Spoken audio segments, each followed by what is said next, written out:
God, I love it so funny that now like the tables are like kind of far apart.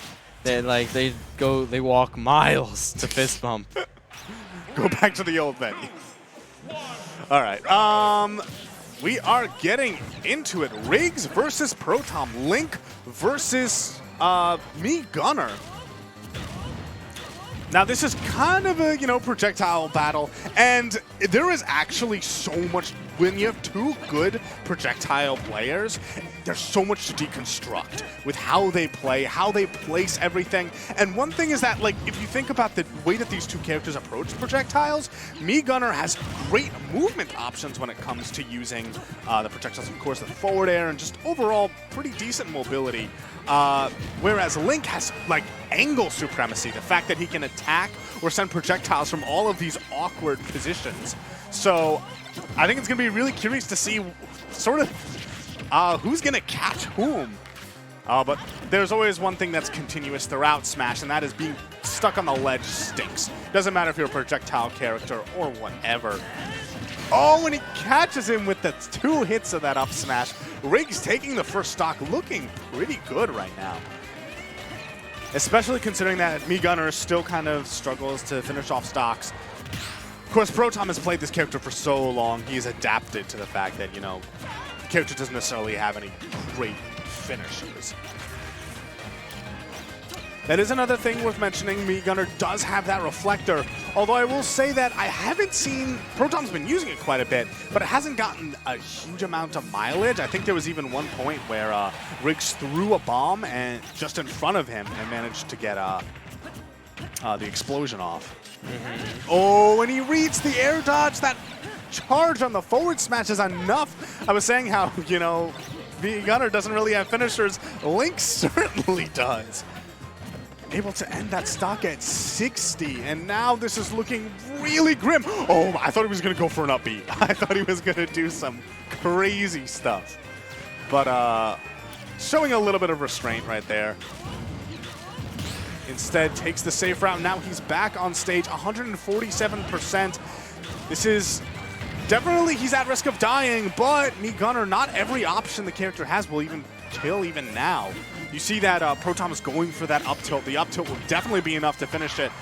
And a charge shot will do the same. Protom's in a pretty rough position right now. He's trapped on the ledge. He's taken 86. Oh, I love the bomb edge guard, and this is something that Link definitely has over me, Gunner. The option coverage, the fact that he has a sword, the ledge trapping is just so good for this character.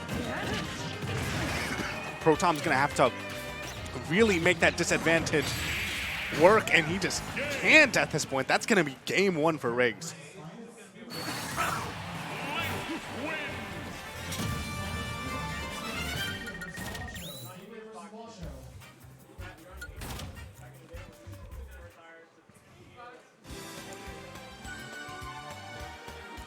Ooh, I could use a tall glass of water right now. I got you.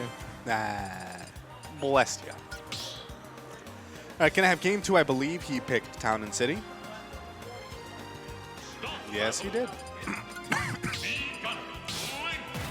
Now, in terms of this stage, I'm wondering what exact advantages. I mean, there is going to be more room to move around. I was talking about the mobility aspect that Protom can use in his character, but we didn't really see it that last game. Pokemon Stadium might be a pretty big stage, but it felt that Rigz was just closing him off, keeping him in the corner constantly. Oh, but yeah, this is a different story than what we saw last time. The projectile game, Protom keeping his distance, and he's able to do that a lot more effectively this time. That was what I was talking about before, though, that the bomb, even when it's reflected, it can be blown up. But I think overall, Protom is just doing a much better job with this, playing a long-range game. Oh, but once he gets in, that could be big. I like that. Just throw the bomb away. Protom likes that spot on stage and just gets rid of the bomb so he doesn't have to worry about it ruining, where he wants to be. Okay. I'm loving these B reverses. The slick movement from Protom. This is definitely what was missing that game 1. And this time around, it's working really well for him. Oh, that bomb's right next to him. He gets the up tilt. That's going to be stock 1 for Protom. And now we're going to see one of the things that makes okay, never mind. I was about to go into how he plays with a lead really well, but just a great answer from Rigz, taking the stock immediately. And now all of that work that Protom had done, you know, getting Link up to 145 and finishing with the up tilt, that was pretty much undone by a forward tilt on ledge at, like, what was that, 80 before the hit? And now, okay, now it's actually looking a little bit more similar to game 1 where Protom feels trapped in the corner. I like that. All right, just taking his distance and still managing to avoid the boomerang on top. Great awareness of where he needs to be and where he needs to avoid. This juggle is continuing, managing to get more and more damage, 114%. He's off stage. I love the nair to contest the projectile. He gets on stage and turns it around with a back throw, but Protom's disadvantage this time around is significantly better. Up smash at a shield actually does it. Protom is pretty much an entire full stock up, and forward tilt on ledge won't kill him now, so maybe we'll get to see that Protom playing with a lead that I was talking about before. Look at the micro spacing when Protom is right inside of his range, but we know that Rigz is a fantastic player, and maybe he could try to push his advantage a little bit more. Feels like Protom is just retreating back to the center stage pretty easily. All right, a back throw going to be putting him off stage. He is the one trapped in the corner. A great way to get out there, though. Fantastic parry, reacting to that pretty slow neutral air. Goes down with that. Oh my god, that was so cool, the option coverage from that. Going down with a nair, and the lag on it is non-existent. He actually managed to throw out an up B before Protom could actually get back to stage. And this is actually deceptively scary for Protom.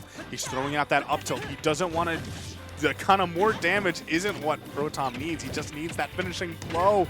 Oh, but 56%. There are ways, especially in an edge guard situation, that Rigz can finish off a stock. Protom goes in for the up tilt. It's actually still not enough. Maybe that damage was necessary, but a down tilt will finish it. What ended up being a really close game there. Wow. And game 3 is on the table as we move into it. I think that when it comes in terms of counter pick, that bigger stage really helped out Protom. So if you're Rigz and you're getting ready to counter pick, I think that going for a smaller stage, possibly Battlefield or Battlefield Unova or Yoshi's. Oh, Smashville 2, a bit of a smaller stage. And also, because remember how before I mentioned that the angles from Link are really good. The way that he can throw projectiles, angle boomerang, throw arrows out at specific heights, just directions with the bomb. That middle platform isn't so much of a problem for him in terms of, you know, throwing things out and walling out Protom if Rigz manages to get the lead. Oh, he had that directional air dodge, but couldn't quite get the follow through on it. And yeah, the way that he's going up to that top platform, this stage counter pick was so smart. Now instead of having to deal with running through Protom in a straight line, he can retreat to the top platform there and find a better angle of attack. Ooh, but Protom adjusting to the stage as well. The way that he's just sort of completely denying the horizontal part of it. And the love tap from the bomb is enough to do him in. Protom, that edge guard is huge.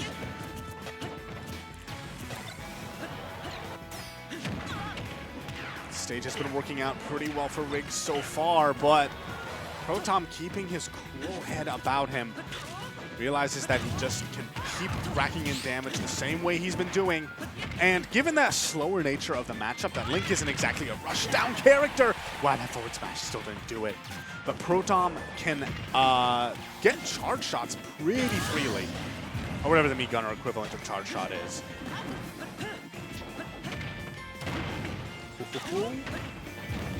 Yeah, and I was talking, that's another one of those link angles. The fact that Boomerang connected and he was still able to avoid the missile that was coming his way. But this game is actually pretty even, especially considering that that really early stock that Rigz managed to get. He has no jump off stage. Great job. That he was actually doing a lot of jumping off from ledge, and Protom adapting and adjusting, starting to catch it with the up air. And even if Rigz adapts his gameplay to that, now that's another option that he has to second guess himself on ledge. Oh, the return of the Boomerang and great capitalization from Rigz. There's no, oh man, that was such a good bait.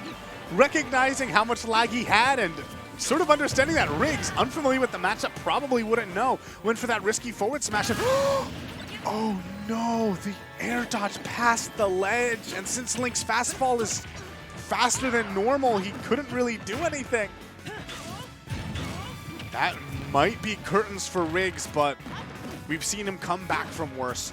And he's managed to, this game has been, these sets have been super even. So absolutely can still do it. I don't know if he has a jump though. Okay, he does. Now he doesn't though. Great job with the neutral air. Once again, beating at that charge shot, keeping his options available. And the bomb gonna be closing out Protom's last stock. This is the last stock between these guys. Okay. We're starting to go for the slower projectile game once more, and that's definitely the what Rigz should be going for. He might be able to get some early percent combos, but right now he wants to maybe bridge the gap between them, and getting chip damage with an arrow or a boomerang here or there. Oh my god.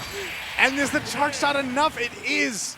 Protom manages to take the set after getting handed pretty well that game one. So great stuff to him. He's going to be moving on in bracket, sans costume or not.